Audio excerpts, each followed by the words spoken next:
ဒီထောင်ကကဘာဘမို့အထူးခြားဆုံးပဲအချုပ်ခန်းတွေအားလုံးကိုဖမ်းနဲ့လုတ်ထားတာဒီလိုလုံးဝဖောက်ထွင်းမြင်နေရတဲ့ပတ်ဝန်းကျင်မျိုးမှာအကျဉ်းသားတွေဟာအိမ်သားတက်တာတောင်စောက်ကြည့်ခံနေရတယ်သူတို့တွေကအကျဉ်းသားတယောက်မှာနှာခေါင်းမွေးဖန်ပင်ရှိလဲဆိုတာတောင်မြင်နိုင်တဲ့အထိပဲ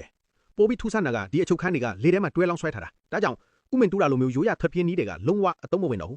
ဒီမှာရှိတဲ့ထောင်ဆောက်အကြီးအတွက်ကတာမန်ထောင်တဲ့အစပေါင်းများစွာပုံများတယ်ဒါကြောင့်ထွက်ပြေးဖို့အခွင့်အရေးရှားရတာလုံးဝမဖြစ်နိုင်တဲ့လောက်ပဲရေကအသက်ရောက်လာတဲ့သူဆိုတော့ထုံးစံတိုင်းအကျဉ်းသားဟောင်းတွေရန်စားတာကိုခံရတာပေါ့ရန်ပွဲတစ်ခုမဖြစ်ခင်လေးမှာပဲအီးမေးလ်ဆိုတဲ့လူတစ်ယောက်ပေါ်လာတယ်တခြားအကျဉ်းသားတွေလည်းချက်ချင်းပဲပေးဖယ်သွားကြတယ်အီးမေးလ်ကရေကိုအရင်ဆုံးစကားပြောတယ်ဒါပေမဲ့ရေကလူသက်ဆိုတော့ဒီထောင်ထဲကအကျဉ်းသားတင်းကကြားတယ်ဆိုတာသိတယ်ဒါကြောင့်သူတို့ရဲ့ယုံကြည်မှုကိုမရခင်မှာသူကစကားအများကြီးမပြောချင်ဘူးဒါပေမဲ့နောက်ပိုင်းရက်တွေမှာအီးမေးလ်ကရေကိုတောက်လျှောက်ကြည့်နေခဲ့တယ်ဘာလို့လဲဆိုတော့ရေကရောက်လာပြီးကြတဲ့ကသူ့ပတ်ဝန်းကျင်ကိုအမြဲတမ်းအကဲခတ်နေတာကိုသူတတိထားမိလို့ပဲ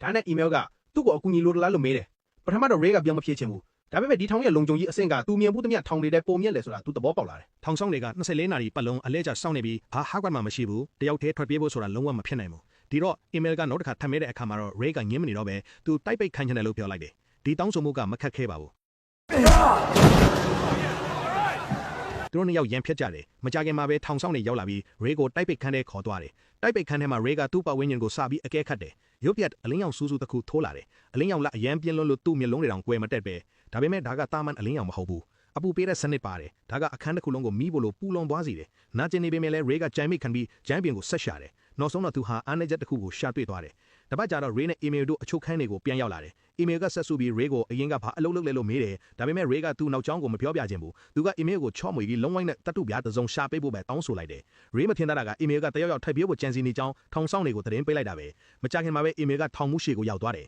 ထောင်မှုကသူ့ကိုမင်းမြန်းတဲ့အခါအီးမေးလ်ကဘာမှမပြောဘဲစက်ကူတရွက်ပေါ်မှာဖင်ပုံတပုံဆွဲပြလိုက်တယ်ထောင်မှုကအီးမေးလ်ကသူ့ကိုလောင်ပြောင်နေမှန်းထိသွားပြီးချက်ချင်းပဲပိုပြင်းနေတဲ့ပြစ်ဒဏ်ပေးဖို့အမိန့်ပေးလိုက်တယ်အချိန်အတော်ကြာတော့မှထောင်မှုကသူတို့ကိုအရက်ဖို့အမိန့်ပေးတယ်အီးမေးလ်လည်းအခွင့်အရေးကိုအရယူပြီးဇပွဲအောက်ကိုတွားကရေဆိုးမြောင်းကတတုအဖုံးတစ်ခုကိုဖြုတ်ယူလိုက်တယ်အီးမေးလ်ရဲ့အကြံခိုင်းမှုကိုမြင်လိုက်ရတော့ရေလည်းသူ့ကိုနောက်ဆုံးတော့ယုံသွားတယ်ပြီးတော့သူကသူ့ရဲ့တကယ်အထောက်ထားနဲ့ဒီကိုရောက်လာရတဲ့အကြောင်းရင်းကိုဖွင့်ပြောလိုက်တယ်သူကဒီထောင်ရဲ့လုံခြုံရေးကိုလာဆန်းသက်တာဒါပေမဲ့ကံမကောင်းစွာနဲ့ပဲသူကထောင်ချောက်ထဲကျသွားခဲ့တယ်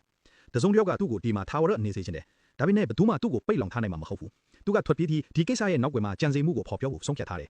လေးလာကြည့်ပြီးတဲ့နောက်မှာရေကဒီထောင်ကိုမြေအောက်ဂူထဲမှာစောက်ထားပုံရတယ်လို့သဘောပေါက်သွားတယ်ဒါပေမဲ့သူကအပေါ်ကိုဆက်တက်သွားနိုင်ခဲ့ရင်ထွတ်ပေါက်တစ်ခုတော့အမြင်ရှိမှာပဲသူကဒိုက်ပိတ်ခန်းရဲ့ချမ်ပီယံကိုအလူမီနီယံနဲ့မဟုတ်ပဲတာမနီနဲ့လှုပ်ထားတာကိုလည်းသတိထားမိတယ်ဒါကလွတ်လောက်နိုင်မဲ့အားနည်းချက်ဖြစ်လာတယ်တမ်ပနီကတန်ကြီးတက်ပြီးအပူပေးခန်းရတဲ့အခါကျေပြန့်လာပြီးကွာကျသွားနိုင်တယ်အေမေယူလာတဲ့တတူပြာကိုတမ်ဘိုတွေကိုအပူပေးဖို့တုံးလို့ရတယ်အစီအစဉ်ဆွဲပြီးတာနဲ့အေမီယိုကရန်ရှာပြီးပယံပတာတွေလှုပ်တော်တယ်ရေလည်းအခွင့်အရေးကိုအရယူပြီးသူ့လက်ထဲကပေါင်မုံတစ်ပိုင်းကိုပုံတွင်းလိုက်တယ်ရလတ်အနေနဲ့သူတို့နှစ်ယောက်နောက်တစ်ချိန်တိုက်ပိတ်ခန်းနဲ့အထက်ခံလိုက်ရတယ်ရေကတတူပြာကိုတုံးပြီးတမ်ဘိုတွေကိုအမြန်ဆုံးအပူပေးတယ်မီးရောင်အောက်မှာတမ်ဘိုတွေမကြခင်မှာပဲကန်ခွတ်လာတယ်သူကအဲ့ဒီနီလန်အတိုင်းတမ်ဘိုအားလုံးကိုဖြုတ်ပစ်လိုက်တယ်ပြီးတော့သူခွတ်ထားတဲ့ပေါင်မုံကိုပါဆက်သေးထည့်လိုက်ပြီးအေမီယိုကိုအချက်ပေးဖို့ဂျမ်ပင်ကိုခောက်လိုက်တယ်အချက်ရတာနဲ့အေမီယိုကချက်ချင်းပဲအကျယ်ကြီးအော်ဟစ်ပြီးထောင်မှုရဲ့အာယုံကိုလွှဲလိုက်တယ်ရေကအခွင့်အရေးကိုအရယူပြီးစေးကပ်နေတဲ့ပေါင်မုံနဲ့ကင်မရာကိုဖုံးအုပ်လိုက်ပြီးတက်တူပြားကိုဖွင့်လိုက်တယ်ပြီးတော့လမ်းကြောင်းထဲကိုတွားဝင်ရောက်သွားတယ်သူကပိုက်လုံးတွေကနေတဆင်အပေါ်ကိုစတက်သွားတယ်အချိန်တည်းမှာပဲထောင်မှုကတိုက်ပိတ်ခန်းကိုရောက်လာပြီးအမ်အယ်ကထောင်ရဲ့ကြမ်းတမ်းတဲ့ဖြစ်တဲ့တွေကိုမခံနိုင်တော့ဘူးလို့ထင်နေတယ်သူကအမ်အယ်ရဲ့နာကျင်မှုကိုကြည့်ပြီးအရသာခံနေတယ်ဒါကပဲရေအတွက်ထွက်ပြေးဖို့အကောင်းဆုံးအခွင့်အရေးဖြစ်သွားစေတယ်ကံမကောင်းစွာနဲ့ပဲသူကကေဘယ်ချိုးတစ်ချောင်းကိုမတော်တဆပြက်စီသွားစေတယ်ဒါကြောင့်ရေပိုက်တွေပောက်ကွဲပြီးရေတွေအလင်းအမြန်ဝင်လာတယ်သူနောက်ဆုံးပိုက်လုံးတွေကနေတဆင်အပေါ်ကိုတက်သွားနိုင်တဲ့အခါမှာတော့သူလုံးဝအားတင်းသွားတယ်ဒီထောင်ကမြေအောက်ကူထဲမှာလုံးဝရှိမနေတဲ့အေယာမကုန်တင်တင်ပေါ်ကြီးတစ်စင်းပေါ်မှာဖြစ်နေတာကိုတွေ့လိုက်ရတယ်